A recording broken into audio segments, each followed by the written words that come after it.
Ah, le flamenco. Le flamenco, cette musique qui arrive de la nuit des temps. Et j'y reviens toujours. J'aime ça. Écouter un peu de flamenco. Que ce soit seulement avec de la guitare ou que ce soit avec des chants. J'adore le flamenco. Et vous, qui désirez peut-être un jour visiter l'Espagne, c'est le plus beau pays du monde. C'est aussi simple que ça. Il y a tellement de choses à voir. Il y a tellement de choses à manger. Il y a tellement de choses à boire. Le pays est grand, plus grand qu'on pense, parce qu'il faut faire des détours. Il faut se promener et des fois prendre les chemins les plus longs. Et c'est là qu'on découvre vraiment l'Espagne extraordinaire. On a besoin de vacances aussi. Ben, c'est ça, l'Espagne. C'est aussi les vacances parce qu'on prend le temps de vivre. Puis ça, c'est vraiment le fun pour ceux qui visitent l'Espagne. Même, je pourrais dire que ceux qui sont allés, ça a changé un peu leur vie parce qu'il y a un mood là-bas, je pense, qui est unique au monde. Il y a l'accueil des Espagnols, bien sûr. Il y a le climat qui est extraordinaire. Le coût de la vie qui est abordable. Mais c'est cette richesse-là, richesse culturelle, qui est fantastique. C'est le passé, le présent, tout le temps, en train de se tirailler. L'Espagne, c'est énormément d'informations sur le passé. Et on le vit, on le marche, on le voit. Et c'est aussi un pays moderne. Les villes, les villages, chaque place vaut le détour. L'Espagne, c'est beau partout. L'Espagne, ben, c'est un territoire, on pourrait dire, c'est comme formé avec plusieurs royaumes. On dirait que c'est le passé qui habite toujours ce pays-là, les royaumes. C'est comme ça. Donc, visiter l'Espagne en un seul voyage, je pense que c'est difficile. Je pense qu'il faut choisir une partie de l'Espagne pour pouvoir... Parce qu'il faut prendre notre temps. À un moment donné, il faut prendre le temps. C'est ça, vivre. Vivre en Espagne, il faut prendre le temps. Il y a pas de, là-bas, on ne court pas. Il n'y a pas de course. Il faut prendre le temps. Donc, visiter l'Espagne, ben c'est tous les territoires autonomes espagnols. Et ces territoires-là sont différents, il faut le dire. Si on va en Galice, dans le nord, si on va chez les Castellanos à Madrid, si on va en Catalogne, voir les Barcelonais, si on va dans la Mancha, au cœur du pays, si on va dans les Asturies, justement aussi dans le nord, si on va en Aragon, c'est une autre histoire. Valence, c'est un autre mood. C'est ça l'Espagne. C'est plusieurs royaumes rattachés.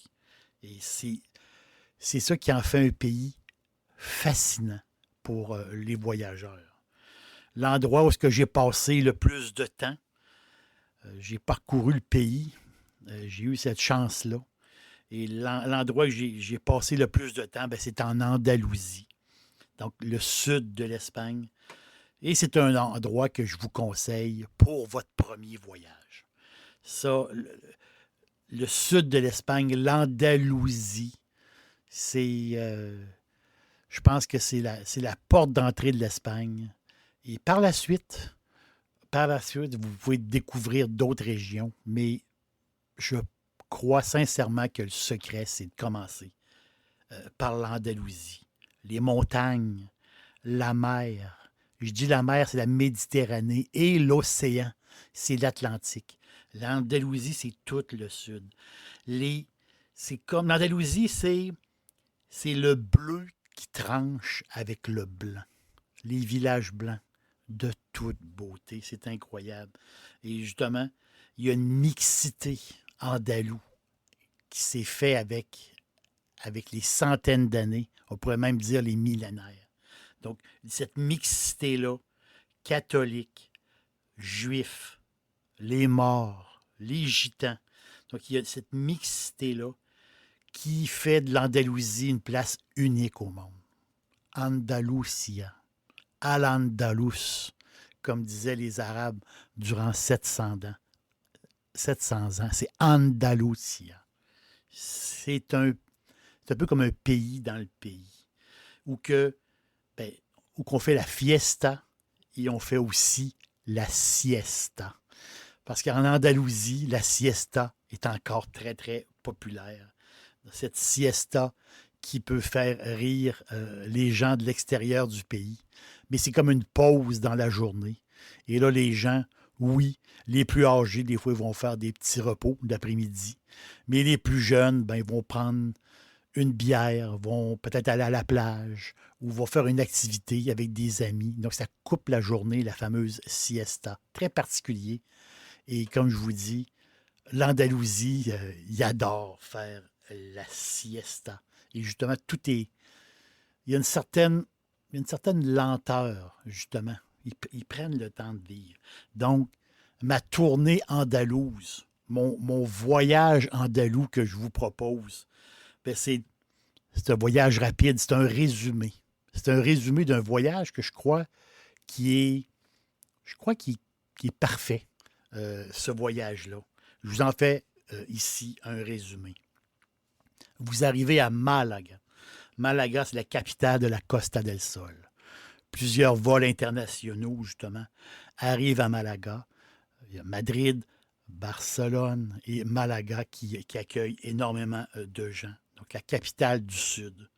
Et là, vous arrivez à Malaga et tout de suite, en voiture, vous vous dirigez vers l'est et vous allez vers Neja.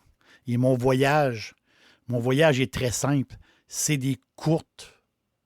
euh, des courts trajets de voiture, à peu près quoi? 1h30 maximum de voiture entre les deux dos. Donc, c'est une tournée andalouse que je vous propose. Donc, Malaga, on se dirige vers Neja. Et Neja, on va y séjourner 2 jours, peut-être même 3 jours. Très plaisant là-bas, Neja. Et les fameuses grottes de Neja qui ont été découvertes en 1959. C'est un voyage en dessous de la Terre assez impressionnant. Les stalactites, un des stalactites les plus grands, le plus grand au monde, quasiment 33 mètres de longueur. C'est tout à fait fascinant. Neja, les caves, las cuevas des Neja, c'est vraiment le fun. Et bien sûr, à Neja, on est sur le bord de la mer. Donc, il y a le balcon d'Europe qui est là. Et les plages, très coquines, petites plages avec des rochers. Puis une ambiance vraiment le fun à Neja. Donc, ça vaut la peine d'y passer peut-être 2 jours ou 3 jours parce qu'on arrive, décalage horaire, et on a besoin de faire un peu de plage. C'est toujours le fun de faire une journée de plage et de ne pas regarder sa montre.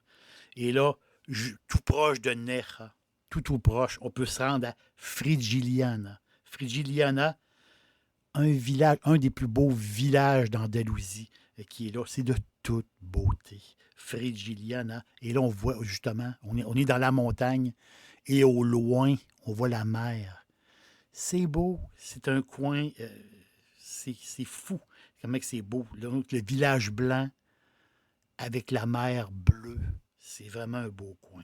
La prochaine étape, bien, on part de Neja et on s'en va vers Grenade. Donc, on file vers le nord, Grenade, et là, on va passer justement près des montagnes, même dans les montagnes, la fameuse Sierra Nevada. Donc, les montagnes qu'on peut voir de la neige à certains endroits éternels. Donc, on arrive à Grenade, hein? Grenade qui est vraiment le fun. Et surtout, la visite de l'Alhambra. L'Alhambra, c'est la fameuse forteresse, le fameux palais qu'on entend souvent parler, l'Alhambra.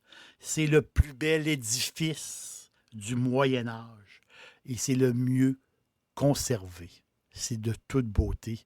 Une journée à l'Alhambra, bien sûr, il faut réserver nos billets d'avance, mais une journée à l'Alhambra, on a besoin de presque une journée pour faire l'Alhambra et justement prendre le temps, justement, aussi. Il faut prendre le temps parce il fait beau. Il fait beau, il faut prendre le temps. Et l'Alhambra, on l'appelle aussi la Rouge. Donc, le soir, quand, quand vous êtes revenu à votre Airbnb ou à votre hôtel, le soir, quand on voit au loin, on est assis sur une terrasse, on prend une bière et on voit l'Alhambra au loin. Et là, justement, quand le soleil se couche, les murs deviennent toutes rouges. Et c'est vraiment, vraiment très, très particulier. Il y a une ambiance incroyable à Grenade parce qu'il y a beaucoup, beaucoup de gitans, justement, à Grenade. Et il y a beaucoup de petits bars, plein de petits bars où il y a du flamenco. Il y a du flamenco et les gitans sont très présents là-bas. Donc, la route, ensuite, on part de Grenade. On peut avoir fait 2 jours à Grenade sans problème pour prendre le temps de vivre aussi. Grenade, et là, on s'en va vers Jaén. Jaén, J-A-E-N. Jaén, on va dire, c'est une pause. On va dire une pause extraordinaire. C'est une ville typique andalouse. Typique andalouse, Ryan, où ce qui fait l'été quand même des chaleurs assez extraordinaires. Mais juste avant, on est arrêté à Alcalá la Real. Alcalá la Real, qui est une petite ville, mais il y a une forteresse qui s'appelle la forteresse de la Mota. C'est impressionnant, vraiment. 1 000 mètres d'altitude, construite au 13e siècle. Et ça prend à peu près quoi? 1 heure et demie, 2 heures de visite. Donc, sur votre chemin de Grenade à, à Jaén, bien, on peut arrêter justement à Alcalá de Real et de visiter ce château-là. Les fans, les fans de Game of Thrones, donc les fans de choses médiévales vont tout à fait, ils vont être passionnés de visiter ce château-là. Et vraiment, c'est le look du château et la visite est vraiment, ça vaut vraiment la peine d'arrêter. Donc, Jaén, justement, en soirée, ville purement andalouse. Justement, plein de petits bars, plein de places il y a des chants, la musique, c'est fantastique. Et moi, il y a un restaurant-bar que j'aime beaucoup, le Lirios Bar, justement, un bar à tapas. Donc, on mange des tapas. On soupe aux tapas. Et justement, ben là, on est dans la soirée, on prend le temps de vivre.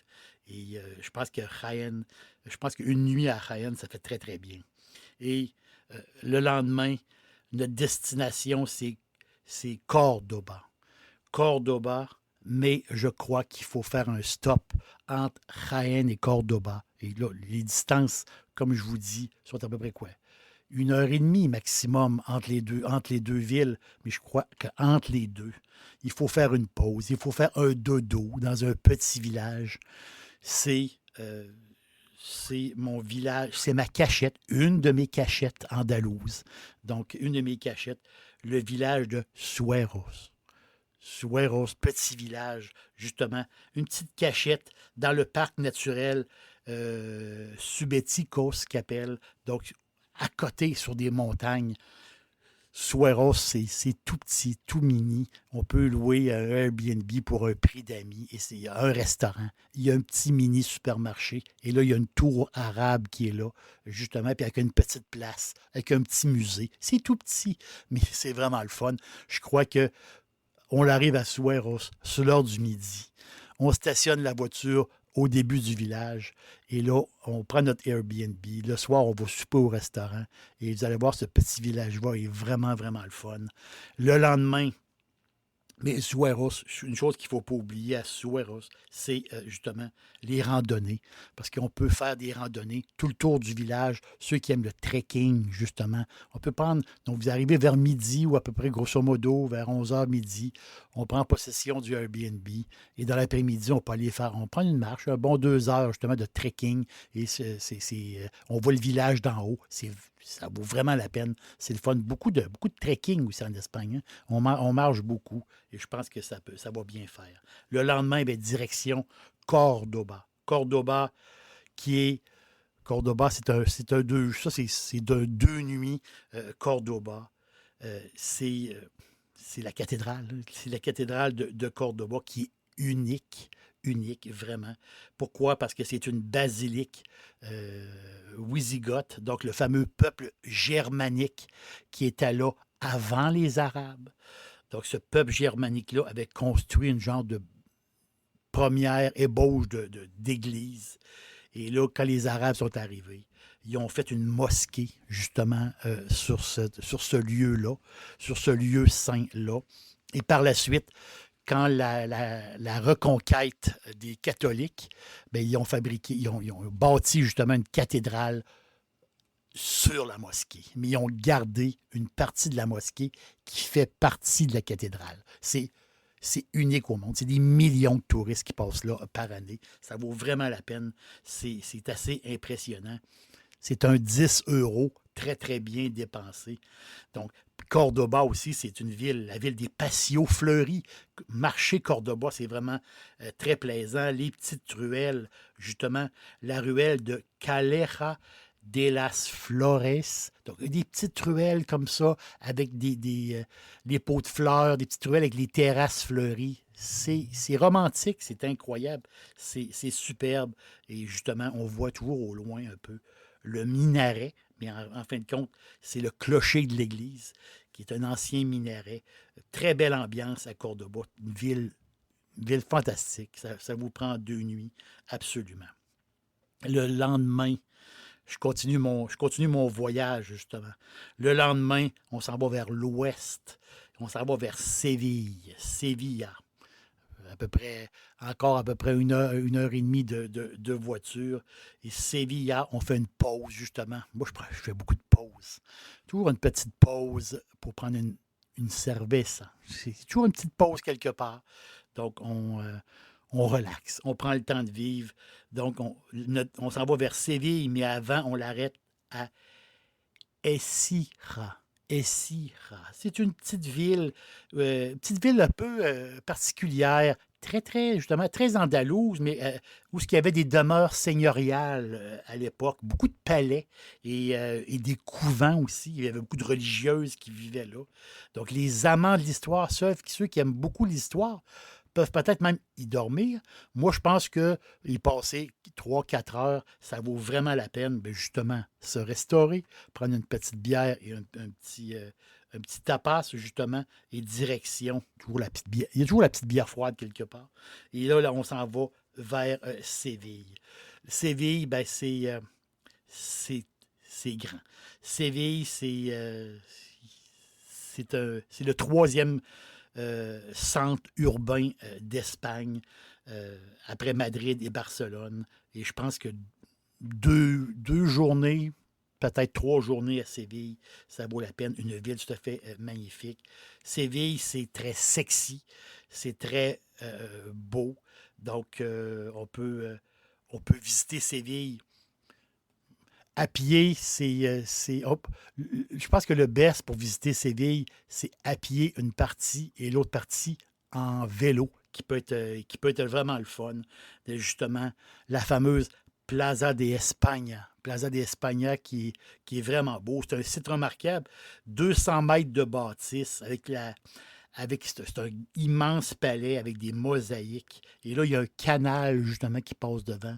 Et les amoureux vont se louer des petites chaloupes pour faire de la chaloupe dans ce coin-là. C'est beau, c'est fou. Et c'est une place pour avoir la paix aussi. Plaza d'Espagne, prendre des marches. C'est ça l'Espagne. On prend des marches, on relaxe, on regarde et c'est vraiment le fun. Un restaurant que j'aime beaucoup à Séville, c'est Infanta Sevilla. Infanta Sevilla. C'est de la bouffe pure espagnole, pure espagnole, mais les prix sont intéressants. Séville, vu que c'est une grande ville, oui, il y a des trappes à touristes, mais généralement, il faut trouver les restaurants fantastiques comme Infanta Sevilla. Il y en a plein d'autres, justement. Et Séville, bien sûr, c'est la cathédrale qui est là, qui est tout à fait impressionnante. Et la Giralda. La Giralda, qui est l'ancien minaret, avec une vue fantastique. Ça vaut la peine de monter en haut de la Giralda. Il faut payer quelques sous, mais ça vaut la peine. La vue est tout à fait fantastique. Là, on est à Séville, on est dans la chaleur, on est dans le centre un peu de l'Andalousie. Et là, la mer nous appelle, mais en réalité, c'est pas la mer, c'est l'océan qui nous appelle. Parce que là, on va faire quoi? Encore à peu près 1 heure et demie de voiture, on descend vers le sud, vers Cadiz. Cadiz, qui est un style vraiment particulier, une ville à part, si je peux dire. On peut dire qu'il y a comme un petit air de la Havane. Vous voyez les bâtisses, là? Un peu un petit air de la Havane, un peu. Très bien conservé. Un style colonial, justement. Je cherchais le mot. Il y a Cadiz qui est peut-être la plus vieille ville du continent européen, d'après les experts, 3000 ans d'âge. La plus vieille ville, c'est Cadiz. C'est les Phéniciens qui l'ont fondée. Donc là, Cadiz, ben c'est la porte. On est à Cadiz et là, devant nous, ce n'est pas la Méditerranée. Devant nous, c'est l'Atlantique. C'est beau, c'est incroyable. Cadiz, c'est beau. Et Cadiz, c'est les plages aussi. Les plages à Cadiz même. Et un petit peu en banlieue de Cadiz, des plages sauvages d'une beauté incroyable. Incroyable. Quel coin d'Espagne. euh, c'est l'Andalousie, mais vraiment là, spécial parce que c'est l'Atlantique. Il n'y a pas un esprit de Méditerranée, il y a l'esprit de l'Atlantique et c'est vraiment différent. Justement, Cadiz, ben, c'est là que Christophe Colomb est parti. Hein. Donc, Christophe Colomb, son voyage, ses voyages partaient de Cadiz. Même les grands aventuriers comme Herman Cortés, justement le conquérant, Herman Cortés, qui a battu l'Empire aztèque, est parti de Cadiz, et le grand Magellan qui était portugais, mais il est parti justement de son voyage, il est parti de Cadiz parce que Cadiz était le port de l'époque, et encore aujourd'hui, il y a beaucoup de... Mais c'est l'ouverture vers l'Atlantique, c'est ça Cadiz, c'est vraiment le fun. Et je répète, les plages, c'est un must. C'est vraiment un must. Et là, on s'en va, on quitte Cadiz peut-être un peu tristounet parce qu'on voudrait y rester toujours. Et là, on s'en va. Notre prochaine destination, c'est Ronda. Ronda. Donc, on prend l'autoroute E5. On revient un peu sur nos pas. On remonte vers le nord. Et là, quand on arrive à Jerez de la Frontera, qui est une superbe ville, une place pour le vino unique, vraiment. C'est le spot de vin de l'Andalousie, la RS, puis toute cette région-là. C'est fantastique. Mais là, nous, on s'achète quelques bouteilles, mais tout de suite, on a besoin de temps. Tout de suite, on file. Puis là, on rentre dans les terres. On s'en va vers l'est, on s'en va vers Ronda. On prend l'autopista 384. Et là, on est vraiment dans l'arrière-pays, carrément andalou. C'est assez spectaculaire. Justement, on croise quelques petits villages blancs par-ci, par-là. Et là, on arrive à Ronda, une place que j'adore. À chaque fois que je vais dans mon coin andalou, à chaque fois, je vais à Ronda. Ça, c'est immanquable pour moi. Donc là, le spectacle commence. Mais l'attraction principale de Ronda, mais c'est le pont. Le superbe pont qui est là, qui enjambe un gouffre d'à peu près quoi? 130 mètres, je pense. Je ne l'ai pas en pied. C'est 130 mètres le pont de Ronda. Et Ronda, c'est la genèse de la tauromachie. Donc, les corridas, la genèse de la corrida, ben, c'est Ronda. C'est carrément ça. La Plaza des Taureaux qu'il faut visiter, qu'on soit pour ou contre la tauromachie. Visiter la Plaza del Toro, c'est un bâtiment unique. Vraiment, c'est une tournée. Et le musée aussi, la tauromachie qui est là, qui vaut vraiment la peine. Et je pense que c'est une activité vraiment le fun. Puis Ronda, ben, justement, on y passe quelques jours parce que on marche la ville, on respire la ville et la beauté de la ville et la vue, parce que Ronda, c'est en hauteur, et la vue, justement, ça vaut vraiment la peine. Et c'est toujours le fun de descendre en bas, prendre les petits chemins de travers et descendre pour voir le pont, justement, d'en bas, et voir Ronda aussi du bas au haut. Je pense que ça vaut le détour. Ronda, on peut mettre 2 jours. Et peut-être un troisième jour, bon. Peut-être un troisième jour si on veut vraiment relaxer. Mais il faut relaxer, justement. Ronda, pourquoi c'est si populaire? Ben, c'est pas compliqué. On n'est pas tout seul à l'aimer, Ronda. Orson Welles, le grand cinéaste, réalisateur, ben, c'était sa place préférée, Orson Welles. C'est un fan de tauromachie. Orson Welles, ses cendres sont éparpillées justement à Ronda. Et il y a d'autres personnes, justement, il y a d'autres personnes très connus qui ont vécu là-bas, comme Ernest Hemingway et d'autres personnes, des grands Européens qui ont décidé de prendre la place comme leur ville, parce que c'est Ronda, c'est Ronda. Ronda, c'est. On tombe en amour tout de suite avec Ronda. C'est vraiment le fun. De Ronda, on part et là, on s'en va vers justement le nord, le nord-est. On continue vers l'est. Et là, on s'en va à Antequera. Antequera. Et Antequera je pense que c'est l'endroit où ce que j'ai vécu, la place la plus chaude en Espagne. C'était un mois de juillet. Il devait faire 43, 44 degrés, ou à peu près. Antequera, qui est une ville, vraiment une belle ville. Vraiment une belle ville. Puis justement, très, très andalouse. Hein, très andalouse, Antequera, dominée par l'Alcazaba, un site remarquable qui, c'est comme encore une grande forteresse en haut, une grande forteresse arabe qui a été bâtie sur des ruines romaines. Donc, on le sent, là, Antequera, la présence arabe pendant 700 ans en Andalousie. On le sent vraiment à Antequera. Et ça nous touche. C'est vraiment le fun. Et là, on voit au loin, justement, c'est la montagne des amoureux qu'ils appellent. Donc, c'est comme un peu comme un profil humain. Cette montagne-là qui fait un profil humain. C'est vraiment beau. Et il y a toute l'histoire du couple, justement, qui se sont suicidés, un couple amoureux. Donc, c'est une légende. Mais c'est cette montagne-là, justement, c'est vraiment beau quand on voit le soleil aussi frapper sur ces montagnes-là. C'est un beau coin de pays, le coin de Antequera. Mais on n'est pas là par hasard à Antequera. On va visiter une place que les gens aiment beaucoup, le Torcal. Le Torcal qui est une place pour les randonnées. Vous aimez marcher, vous aimez voir des choses différentes. Exemple, vous avez aimé voir le canyon du Colorado. Ces choses grandioses-là, naturelles, ben, le Torcal, c'est un peu ça. Le Torcal, c'est un parc naturel de roches, de dolmens, avec des formations de roches spectaculaires. Et là, des collines partout. Et là, c'est la place parfaite pour faire les randonnées. On peut faire des randonnées seules, assez faciles. Il y a des niveaux un peu plus élevés. Et il y a même des randonnées guidées pour ceux qui veulent s'aventurer encore plus loin. Mais le Torcal, passer une journée là, les gens vont à Antequera pour aller au Torcal. Et Torcal, c'est vraiment une belle journée de randonnée.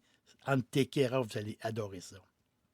Et là, d'Antequera, on entre à Malaga. On revient sur nos pas. On revient à notre place de départ. On revient à Malaga. La route, c'est pas tellement long, entre Tequera et Malaga, à peu près 1 heure, grosso modo. Et là, on revient à notre point de départ. Et là, on laisse notre voiture à l'aéroport. Mais non, on ne prend pas l'avion tout de suite. Parce qu'il nous reste quoi? 3-4 jours sur notre 3 semaines. À peu près 4 jours, à peu près, sur notre 3 semaines de voyage. Et là, justement, ces 4 jours-là, on va en profiter. On va aller à Torremolinos. On va se prendre un Airbnb. Et on va être dans une station balnéaire vraiment, vraiment le fun, très animée. Une journée de plage, ça c'est sûr, à Torremolinos, à la plage Barranquillo. Oh, les restaurants partout, les bars, beaucoup, beaucoup de bars, beaucoup de services, là. Une place pour le party, assez impressionnant. Et justement, nos dernières heures, justement, en vacances, bien, on va aller visiter Malaga. Donc, on va prendre le train de banlieue, le Cercanía, qui va nous arriver à Malaga. Et là, vous allez visiter ma ville, ma place.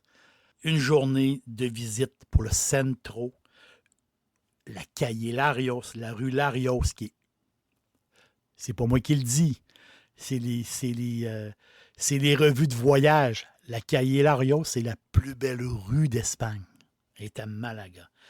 Le port de Malaga, le restaurant, le Pimpi, la Antigua Casa di Guardia, un des bars les plus particuliers où vous allez prendre un verre de vin. C'est vraiment le fun. Et là, juste en haut, justement, donc on va aller visiter le Gibralfaro, cette forteresse-là aussi qui est là, et de marcher tout le long des remparts et de voir Malaga de haut avec la mer. Vous allez triper. C'est une ville superbe et une ambiance vraiment le fun. Le vent doux, le soir de la Méditerranée, vous prenez une marche dans le port, vous prenez une marche sur la rue Larios, et justement, les petits bars à tapas sont là. Toujours les petits bars à tapas. Il y a toujours une bière froide. Puis elle est toujours bien froide. Et ces soirées-là, c'est peut-être votre dernière soirée, votre avant-dernière soirée. Vous allez la passer à Malaga, dans la ville que j'aime le plus, qui est tout à fait extraordinaire. C'était une tournée andalouse. Votre prochaine tournée sera peut-être la région de Madrid, la Castille, justement, ou que ce soit la région de Barcelone, que ce soit le nord de l'Espagne. Ça aussi, c'est un autre voyage. Mais je crois que en commençant par l'Andalousie, vous allez goûter à l'Espagne, vous allez goûter justement à cette douceur de vivre-là. Et pourquoi pas aller voir un spectacle de flamenco qui, dans les petits bars, les spectacles de flamenco, c'est toujours, toujours plaisant. Alors, on écoute un peu de flamenco et on prépare notre voyage pour Andalousie.